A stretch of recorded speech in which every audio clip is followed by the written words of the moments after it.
ஐயா வணக்கம். சிவாய் நம்ம சொல்லுங்க. ஐயா வணக்கம். சிவாயம்மா நல்லா இருக்கீங்களா? எம்பெருமான் சித்தம் சொல்லுங்க. நீங்க பிராமணரா? நான் நாடாரு. ஏன் அப்படி நல்லா இருப்பீங்க. என்ன பிராமணத்தை எல்லாரும் தாக்குவாங்களா? அதுதான் கேட்டேன். நான் என்ன சொல்றேன், ஜாதிய பாகுபாடே வேண்டாங்கிறேன். நான் ஜாதியை பத்தி பேசுறேங்க. எல்லா மனிதர்கள் கருப்பு சட்டை போட்டு பிசாசு குரூப் ஒன்று இருக்கு. சரி அதே பாவம்னா பார்ப்பனியும் பார்ப்பனியும் அவங்க என்ன சொல்லுவாங்க. சரி. இந்த கி வீரமணின்னு ஒரு குரூப் ஓய்சோத்துனே காலத்தை கடத்துற நபரு பிராமண திட்டுறாங்க. சரி. இந்த மதியவரன் ஒண்ணு இருக்கு, மண்டையில மூளையும் இல்ல, உள்ள முடியல மூளையும் இல்ல. சரி. அது முளைக்கவே இல்லை, அதெல்லாம் பேசிட்டு இருக்கு பிராமணர்களை. சரி. வரலாறு தெரியல, ஒன்னும் தெரியல, எதையும் படிக்கிறதுல போல் இருக்கு. இப்ப இந்த ட்ரம்ப் ஒருத்தர் இருக்கிறாருல்ல அமெரிக்காவுல, அவருக்கு கீழே ஒரு ஆள் சொல்றேன், ரஷ்யாவுல பெட்ரோல் வாங்கினால பிராமணர்கள் தான் புரைக்கிறாங்களாம். ஏன் பிராமணன் மட்டும் தான் இந்தியாவுக்குள்ள பெட்ரோல் போட்டு வண்டி ஓட்டணும், மத்த யாருமே பெட்ரோல் போறது இல்லையா? இருக்கிற அவங்களே சொல்றாங்க, பிராமணர்கள் இருக்கிற 2% 3% சொல்றானுங்க. அப்புறம் ஏன் அவங்களே போய் தாக்கி தாக்கி வயிறு விளக்கணும்? உங்களுக்கு ஏதாவது விவரம் தெரிஞ்சா சொல்லுங்க, கேட்போம். ஒண்ணு புரிஞ்சுக்கிடுங்க. அதாவது இவனுங்க பிராமணர்களை திட்ட பிறப்பு அவங்க மேலதான் வருவாங்க. ஏன்னா அவங்க திருப்பி திட்ட கூட மாட்டாங்க. பிராமணன் என்ன சொல்லுவான், பெருமாள் பாத்துக்குவாருமா. உண்மைதான், எம்பெருமானே சொல்றான், அடிப்பார் அடிக்க வந்தால் அடியை சகித்திடுங்கோ, வம்பு வசைகள் கூறி வைதாலும் கேட்டிடுங்கோ, அவனவன் செய்யும் குற்றம் உங்கள் ஆண்டினான் அறிவேனடா. யார் அறிவா? எம்பெருமா கடற்கரை ஆண்டி, அருகரத்தோன் வாழும் ஆழிக்கரையாண்டி நருகரத்தோனான நாராயணமூர்த்தி எம்பெருமா பார்க்கடல பள்ளி கொண்டிருக்கானே.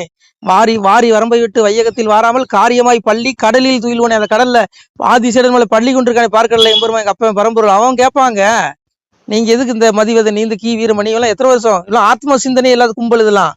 உடலை மட்டும் தான் பார்ப்பான். ஒரு செத்துக்கு அப்புறம் எல்லாம் முடிஞ்சிருன்னு நினைக்கிறான். ஏடா டே, செத்துக்கு அப்புறம் தான்டா உண்மையான வாழ்க்கை இருக்கு, விடுதலை, ஆத்ம விடுதலை. அந்த ஆத்மாவை எங்க கொண்டு போடுவான் எம்பெருமா? பாவி அவன் செத்து பஸ்பமாய் போனாலும் ஆவியை கண்டு ஆக்கினைகள் செய்திடுவேன்கிறான்.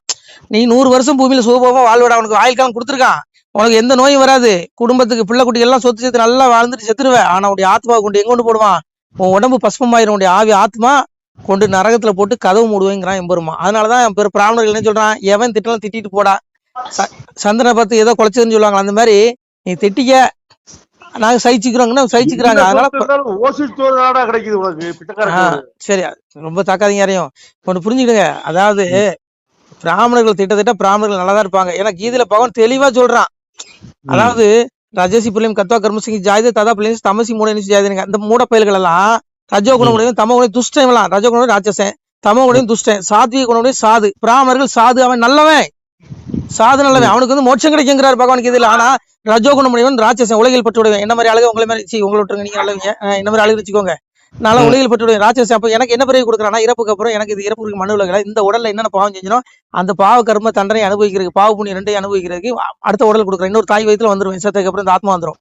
ஆனா துஷ்டன், தமோ கொண்டு துஷ்டன், இந்த கடவுளை திட்டுறவன், பிராமணர்களை திட்டுற இந்த கும்பலை மொத்த பயல்களையும் நரகத்துல கொண்டு போட்டு இவனோட கொள்ளைய உருவங்க. அவன் ஆத்மாவை கொண்டு எங்கோட்டு போறான்? நரகத்துல. அதான் எங்க அப்ப சொன்னா, என்னையே கனியாவண்ணம் ஏழையா இருந்த சான்றோர் தன்னையே பழித்தோர் எல்லாம் சல்லமது துயரங்கண்டு அந்நீச நரகம் தண்ணில் அகப்பட தள்ளி தள்ளி கொன்று நான் சான்றோருக்கு கொடுப்பேன் மேல் போயிசுங்கிறான்.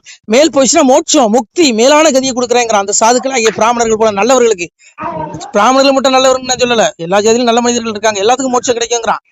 அப்போ இந்த பிள்ளைகளை திட்டுறவன் ஒடுக்குறவன் இந்த கும்பல ஆத்மாவெல்லாம் கொண்டு நரகத்துல போட்டு நடு கேப்பேன்.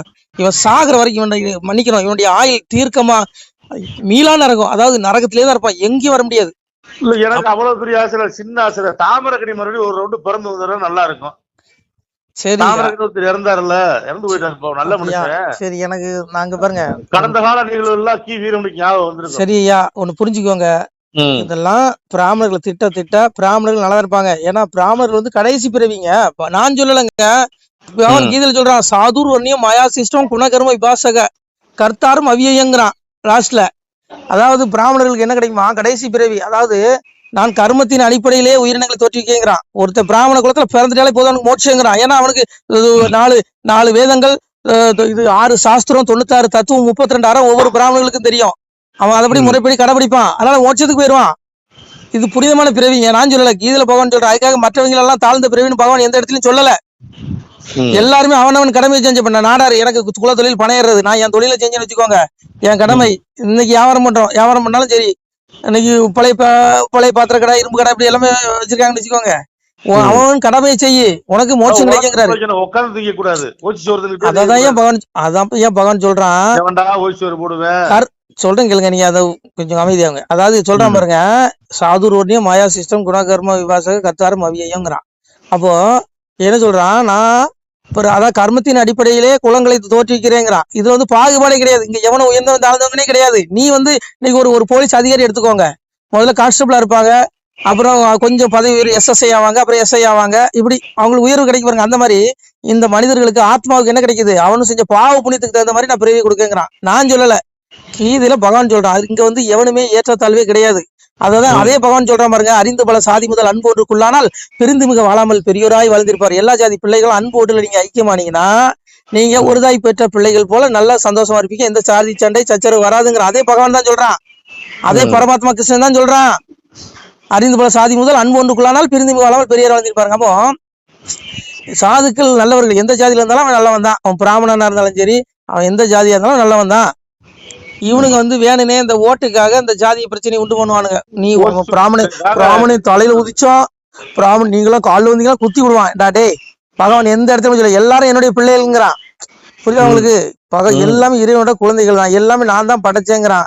சாமி அதான் சொன்னாரு, உண்டாக்கி வைப்பதும் நான் உலகில் அழிப்பதும் நான் மகனே, கண்ணு மக்கா என் சூத்திரத்தை கண்டறிந்து வாருங்கப்பா 13 குளிர்ந்து பாடுகிறேன் சிவகாண்டாங்கிறான். பரம்பொருளை சொல்றான். இந்த உலகத்துல உண்டாக்குறது படைக்கிறது எல்லாம் நான் தான். ஆனா நம்ம சேர்த்து இப்ப நானே இருக்க, நான் சேர்த்து போயிட்டு வச்சுக்கோங்க, என் ஆத்மா நான் என்னென்ன பாவம் செஞ்சோம் அதுக்கு தகுந்த மாதிரி என்ன சொல்றான், அந்தந்த ஜீவராசிகள் செய்த கர்ம வினை கேட்டவாறு அவர்களை படைக்கிறேங்கிறான். நான் செஞ்ச பாதுக்கு தகுந்த மாதிரி என்ன வந்து பிச்சைக்காரனாவோ இல்ல ஒரு நோய் நொடியிலையோ என்ன வந்து ஒரு ஏற்றத்தாழ்வோ எதுலயோ ஒண்ணு படைச்சிருவான். அதனால அதுக்காக நான் பகவானை குறை சொல்லி என்ன பிரச்சனை, நான் செஞ்ச பாவம் எப்படி கடவுள் நீ குறைச்சிட முடியும்? கடவுள் எதுக்கும் காரணம், நீ செஞ்ச கர்மம் அனிஷ்டம் இஷ்டம் திரிதம் கர்மங்கிறான். பௌத்த தியாகம் பிரதேச சன்னியாசம் கசித்துங்கிறான். அதாவது என்ன சொல்றான், இம்மனிதர்கள் கர்மத்தின் பயனை தியாகம் செய்யாத மனிதர்களுக்கு கர்மத்தின் பயனான நல்லதும் தீயதும் மேலும் இரண்டும் கலந்ததுமான பயன்கள் இறந்த பிறகு கட்டாயம் கிடைக்கும். நீ செத்ததுக்கு அப்புறம் நீ செஞ்ச பாவத்தை உடைய ஆத்மா அனுபவிக்கும். அந்த உடல் செத்து போயிடும். உடல் ஒண்ணு பண்ண முடியாது, உடல் இயந்திரம். பகவான் சொன்னாய் என்ன சொல்றான், ஈஸ்வர சர்வபூதானம் பிரமேன் சர்வபூதன் எந்திரோட மாயேங்கிறான். அதாவது சிவபிரமண ஈஸ்வரனான் எல்லா ஜீவராசிகளும் இதயத்தில் இருந்து கொண்டு அந்தந்த ஜீவராசிகள் செய்த பாவ கர்ம வினை கட்டவர் சொல்ல செய்து கொண்டு இருக்கிறான். உங்களுக்கு தண்டிக்கிறதா வந்தான், உங்களுக்கு சுகபோகத்தை கொடுக்கறதா அவர்தான், ஒருத்தரை மந்திரியாக்குறதா அவன்தான், ஒருத்தரை ஓட்டு போட வைக்கிறதா வந்தான், ஒருத்தரை போஸ்டர் ஓட்ட வைக்கிறதா வந்தான், ஒருத்தரை வந்து CM ஆக்குறதா வந்தான், ஒருத்தர் பிரதமர் ஆக்குறதா வந்தான். எல்லாம் வந்தாங்க. எல்லாம் அதான் சொன்னாலா, எவரவர் இருந்து மணியம் பண்ண வேண்டும் என்றாலும் எந்த முக்கால் அடிக்குள்ளான சிவனேங்கிற பரம்பொருள் மாய கிருஷ்ணன் சொல்றான். எவரவர் இருந்து மணியம் பண்ண வேண்டும் இந்த முக்கால் அடிக்குள்ள இந்த பூமி பெருமாளுடைய பாதத்துல முக்கால் அடிக்குள்ள இருக்கு. அப்போ இதுக்குள்ளதான் நீ ராஜா மந்திரி CM PM எல்லாம் என்னென்ன பதவி இருக்கு எடுத்துக்க, நீ எல்லாம் எங்க அப்பன் பரம்பொருள் கீழே தான். யாரும் சொல்றான், காலத்தை கணக்கெடுவில் நான் காலன் தண்டித்து அடக்குவதில் யமன்கிறான். நான் தானே யமன், நான் தானே காலை. ஒவ்வொரு ஜீவராசிக்கும் காலை கொடுத்துறேன். இத்தனை வருஷம் உனக்கு உண்டு, அது வரைக்கும் நீ நல்லதை கட்டு, நீ உன் விருப்பம் உனக்கு சுதந்திரம் கொடுத்துறான், நீ எதோ சரியா நீ இதை அனுபவிப்பேங்கிறான். புரியுதா உங்களுக்கு? எனக்கு புரியுது. அதான் சாமி சொன்னா சொல்றாரு பாருங்க, வையகத்தில் கொலை களவு மாது சூது பிறன் மோகம் செய்யாத தீவினைகள் செய்த பேர்கள் உண்டுமானால் அகில கிடங்கில் வாழுகின்ற ஆளி புழுக்கு இறையாவீர் முன்கணக்கும் பின்கணக்கும் முதற்கணக்கும் நான் கொடுத்து கணக்கை இருந்து விட்டேன், கணக்கிடம் துரத்து விட்டேன், வாழும்பள்ளி மேலவாசல் ஒன்றை அடைத்து விட்டேன், பட்டம் தனையத்தவர்களை பார சிறை வைத்துடுவேங்க. இந்த ஆத்மாவை முன்கணக்கு பின்கணக்கு எந்த கணக்கும் பார்க்க மாட்டான். அந்த துஷ்டபைல்களை இன்னைக்கு பிராமணர்கள் திட்டமா இவனுங்களெல்லாம் கொண்டு உனக்கு சங்க பிடிச்சவங்கள ஆத்மாவை உடலை பிடிக்க மாட்டான். சங்க நாள் முடிஞ்சவங்களும் எம வந்து சங்க பிடிச்சு கொண்டு போய் எம்பெருமான் என்ன பண்ணுவானா, நரகுல ஆளி கிடங்கில் வாழ்கிட்டு ஆளி புழுக்கிறார். ஆளி ஒரு பெரிய கடல் இருக்கா நரகத்துல, அந்த கடல் முழுவதும் புழுவா இருக்குமா, அந்த இடத்துல ஆத்மாவுக்கு தூக்கி வீசிடுவான் பாட்டுக்கு வந்துருவான். அது மட்டும் கிடையாது, இவனு சனாதனத்தை திட்டுவான். சனாதன தர்மத்தை திட்டத்தை சொல்றீங்களா, சனாதன தர்ம திட்டம் என்ன தண்டை அதையும் சாமி சொல்றாரு. என்ன சொல்றாரு, மனுமொழி இதுவாம் என்று மதத்துடன் பேசுவோருக்கு இனிதல்ல வீண்டான் நீட்டி ஏம்பிய பயண தன்னை குனிதவள் துர்க்கை சென்று கொண்டவள் நரகம் பூத்தி கணிதுடன் துர்க்கை வாரி கடல் திருத்தல் மாடுவலைங்கிறது. அப்போ இவனுக்கு ஏமா வர மாட்டானா, அந்த துஷ்டவில்களுக்கு துர்க்கை போய் ஆத்மா பிடிச்சு விட்டு கடலை வீசிட்டு குளிச்சுட்டு போயிடுவான். சனாதன தர்மத்தை இந்து தர்மத்தின் நூல்களை கடவுள்களை திட்டவன் ஏமனோ அவனுக்கு இந்த தண்டனை பரம்பொருள் சொல்றாங்க. அவன் வார்த்தை பொய்யாகுமா? ஏங்க இவன் ஆத்மாவை பாக்குறது இல்லைங்க, வெறும் உடலை மட்டும் தாங்க பாக்குறது. உடல் மண்ணாகட்டியே பாக்காதீங்க, ஆத்மாவை மட்டும் பாருங்க. ஏன்னா உடல் அழிஞ்சு போயிடும், ஆத்மா அழியாது. உலகமே அழிஞ்சாலும் ஆத்மா அழியாது. ஆனா அந்த ஆத்மாவுக்கு ஆக்கினை உண்டு, தண்டனை உண்டு நரகத்துல. நான் சொல்ல பரம்பொருள் சொல்றாங்க. சாமி அதான் சொன்னா, பக்தி சோதித்தே பல நாளும் காத்திருந்த வித்திகன் இணை வந்து வேண்டார் மேல் வீடு இழந்து. அவனுக்கு மோட்ச வீடு கிடைக்காத, செத்து இறந்து தீ நரக சீல் கூட்டிலே அடைக்க கொத்தி இருந்த புழு கிழந்து வச்சுருக்க. புழு அப்படியே நெளியுமா உடம்பு ஆத்மாவில, அப்படியே ஆத்மா நரத்துவங்க போட புழு அப்படியே உடம்பெல்லாம் ஏறுமா. நினைச்சு பாருங்க, கற்பனை பண்ணி பாருங்க. தப்பே பண்ண வேண்டாம். ஏங்க ஆத்ம சிந்தனை இவனுக்கு இல்லங்க இந்த கும்பலுக்கு. அதையும் முடிச்சு தும்ப புளியும் தின்று வாங்குறீங்களா? சொல்ல முடியாது. சரி தின்ட்டு போறானுங்க, விட்டுருங்க. இங்க பாருங்க, சரி ஒண்ணு புரிஞ்சுக்கோங்க. இங்க பிராமணர்கள் போன்ற நல்லவர்களை சாதுகளை எவன் திட்டானோ அவனுக்கு தண்டனை பரம்பொருள் கொடுக்குறான். நீங்க ஏங்க போட்டு கதறிட்டீங்க? விட்டுருங்க. அவங்களே கண்டுக்கிறது இல்ல. அவங்களுக்கு தெரியுங்க, அவங்க எல்லா சாஸ்திரம் படிச்சிருப்பாங்க. எவனுக்கு என்ன தண்டனை, இந்த வீரமணி திட்டுறனால வீரமணிக்கு என்ன தண்டனை, இந்த பொண்ணு அந்த என்ன மதிவதனி திட்டு அதுக்கு என்ன தண்டனை, எல்லாமே எம்பெருமான. ஏங்க பிராமணர்கள் ஞானம் உள்ளவருங்களே. நான் பாருங்க, சாதாரண பண்ணவருங்க. நான் யாரு, ஒரு பனையேறி குடும்பத்துல பிறந்த எங்க அப்பா இப்பவும் பலதான் இருறாரு. நானே என்ன பாருங்க, எனக்கே இறைவன் இவ்வளவு ஞானம் கொடுத்துருக்கும் போது 96 தத்துவம் 32 அறம் 6 சாஸ்திரம் 4 வேதங்கள் கட்ட ஒரு வேதியனுக்கு எவ்வளவு ஞானம் இருக்கும். நம்ம எதுவுமே அவங்களுக்கு சொல்ல வேண்டிய இல்லைங்க, அவங்களுக்கு எல்லாம் தெரியும். அவங்க அதனாலதான் அடைச்சி போடான்னு போயிடுவாங்க. பிராமணனுக்கு ஒரே ஒரு சிந்தனை தான் இருக்கும், ஆத்ம சிந்தனை. பிரம்மத்தை வந்தவன் அவனுக்கு தெரியும் மோட்சம் அடையணுங்கிறது. அதனால நீங்க பிராமணர்களை பாருங்க, பிராமணர்கள் கூந்தல கூட ஒருத்தனாலையும் தொட முடியாது. போன வைங்க. நமச்சிவாய். சொல்லுங்க ஐயா, வேற என்ன சந்தேகம்? ஐயா, பிராமணர்களை யார் திட்டினாலும் உங்களுக்கு தண்டனை உண்டு? பிராமணர்கள் நான் திட்டினாலும் தண்டனை உண்டு, நீங்க திட்டினாலும் தண்டனை உண்டு, எவன் திட்டினாலும் தண்டனை உண்டு. எவனும் இதெல்லாம் தப்ப முடியாது பாவத்துல இருந்து. நான் சொல்லல, பகவான் சொல்றான். தேவர்கள் போய் முறையிடுறான். பூமியில வந்து கலியுகத்தினால, இந்த களி கொடுமையினால பிராமணர்கள் போன்ற சாதுகள் இடுக்கப்படும் போது பெருமாள் கிட்ட போய் தேவர்கள் முறையிடுறான். யாரு? விண்ணுலகத்துல இருக்க தேவர்கள் போய் முறையிடுறான். எம்பெருமானே, கலியுகத்துல சாதுக்கள் நல்லவர்கள் நசுக்கப்படுகிறார்கள், எப்பப்பா இதை களி எடுக்கத இந்த களியை அழிப்படி கேட்கும் பொழுது இருங்க. சொல்லுங்க. இந்த சினிமா படம் எல்லாம் பெரிய தலையில எது முளைச்சிருவோம், சேரன் ஒருத்தர் இருக்கான் பாருங்க. சரி, அவன் எது பேசியிருக்கான் இழிவுபடுத்தி. சரி, எல்லாத்துக்கும் உண்டுங்க, ஒருத்தனுக்கு தப்ப முடியாதுங்க. படம் எடுத்துட்டா என்ன அவங்களுக்கு கிரீடம் முளைச்சிருமோ? அதுதாங்க. அங்க பாருங்க, சாமி சொல்றாரு. சாமிகிட்ட போய் தேவர்கள் முறையிடும் போது சுவாமி சொல்றாரு, பெருமாள் நாராயணன் சொல்றான், எல்லாம் சான்றோர் கையாலே எள்ளு நீரும் களிக்கிரைத்து பொல்லா களியை நரகமதில் புக்க அடித்து பேயோடு கொல்ல விடைகள் கொடுப்பேன் நான் கூண்ட சான்றோர் கையதிலே வல்லோர் புகழும் தேவர்களே மனமது சடைய வேண்டாமேங்கர். வல்லோர் நல்லவர்கள் புகழக்கூடிய தேவர்களே, நீங்கள் ஒன்னும் வருத்தப்பட வேண்டாம். இந்த படுவாவிகளை கொன்னு என்னுடைய ஆத்மாவை தேவசம் பண்றதுக்கு பிராமணர்களை வச்சு தேவசம் பண்ணுவேங்கிறான். சாதுக்களை வச்சு நல்லவர்களை வச்சு தேவசம் பண்ண வைப்பேங்க. என்ன சொல்ல பாருங்க, எல்லாம் சான்றோர் கையாலே எள்ளு நீரும் களிக்கிரைத்து பொல்லா களியை நரகமதில் புக்க அடித்து பேயோடு கொல்ல விடைகள் கொடுப்பேன் நான் கூண்ட சான்றோர் கையில். தேவர்கள் மனதடைய வேண்டாம். கலியும் கொஞ்ச நாள் தான். கலியோ விளைந்து போச்சு, சக்கரா இதத்துக்கு இறை காணும் பருவமாச்சு சிவனைங்கிறான்.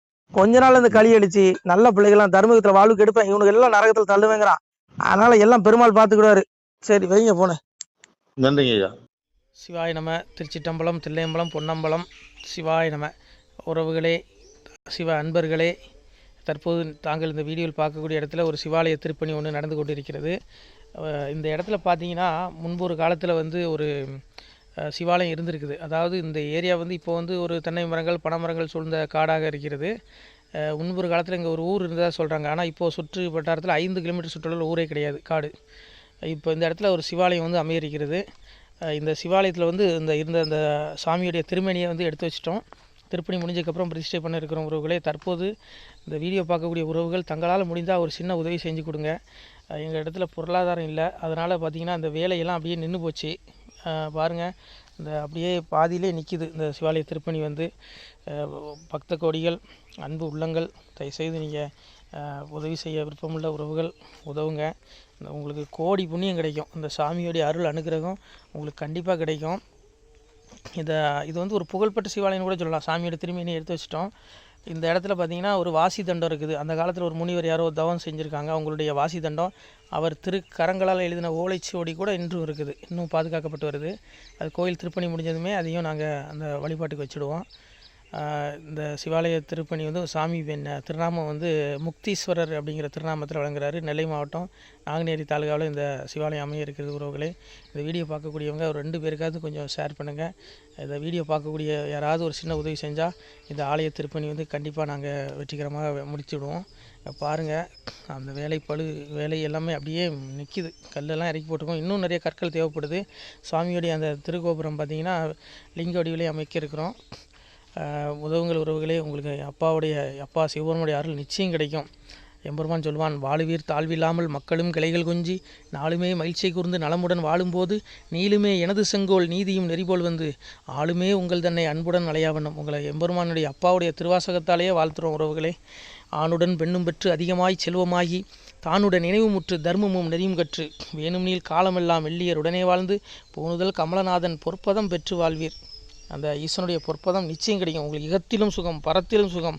உங்களுக்கு கர்ம வினைகள் மன்னிக்கப்பட்டு உங்களுக்கு நிச்சயம் மோட்ச வீடு கிடைக்கும். இகத்தில் பூரண ஆயுளுடன் நோய் நொடி இல்லாமல் வாழ்ந்து நீங்கள் பரவாழ்வும் பெறுவீர்கள் உறவுகளே.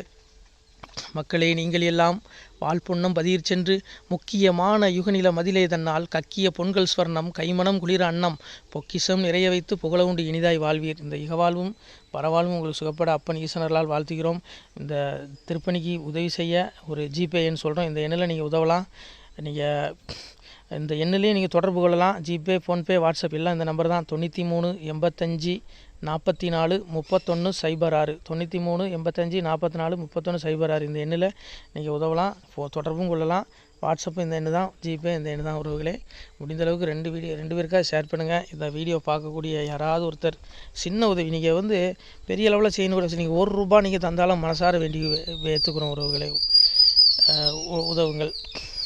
முடிஞ்ச அளவுக்கு ஷேர் பண்ணுங்கள். நன்றி. சிவாய நம. திருச்சிற்றம்பலம், தில்லையம்பலம், பொன்னம்பலம். உறவுகளே, நம்ம இந்த இடத்துல வாழ்ந்து மறைந்த ஒரு சித்த மகாபுருஷர் பயன்படுத்திய பல 100 ஆண்டுகளுக்கு முன்பு உள்ள வாசி தண்டம் ஒரு சித்த மகாபுருஷர் பயன்படுத்தியது. அவர் திருக்கரங்களால் எழுதிய அந்த ஓலைச்சுவடி கூட பாருங்கள், இன்னும் பாதுகாக்கப்பட்டு வருது. இந்த சிவாலயம், நம்முடைய அந்த சிவாலய திருப்பணி முடிந்ததுமே எம்பெருமான் அவர் எழுதிய அந்த சிவனை பற்றி புகழ்ந்து எழுதிய அந்த பாடல் வரிகள் இதில் இருக்குது. இந்த வாசி தண்டம் அவர் பிரதிஷ்டை செய்த அந்த லிங்க திருமேனியையும் இந்த இடத்துல நாம் இந்த ஆலயம் கட்டி நாம் பிரதிஷ்டை செய்திருக்கிறோம். அனைவரும் இந்த ஆலய பிரதிஷ்டைக்கு கண்டிப்பாக வரணும். முடிஞ்ச அளவுக்கு வீடியோ பார்க்குறவங்க உதவி பண்ணுங்கள் உறவுகளை. பொருளாதாரம் இல்லாமல் திருப்பணி நின்று போச்சு. முடிஞ்ச அளவுக்கு ஷேர் பண்ணுங்கள், உதவுங்க. நன்றி. நம சிவாய. திருச்சிற்றம்பலம், தில்லையம்பலம், பொன்னம்பலம். இந்த புண்ணிய பலன் தங்களுக்கு உடான கூடிய வரும் உறவுகளை. நம சிவாய்.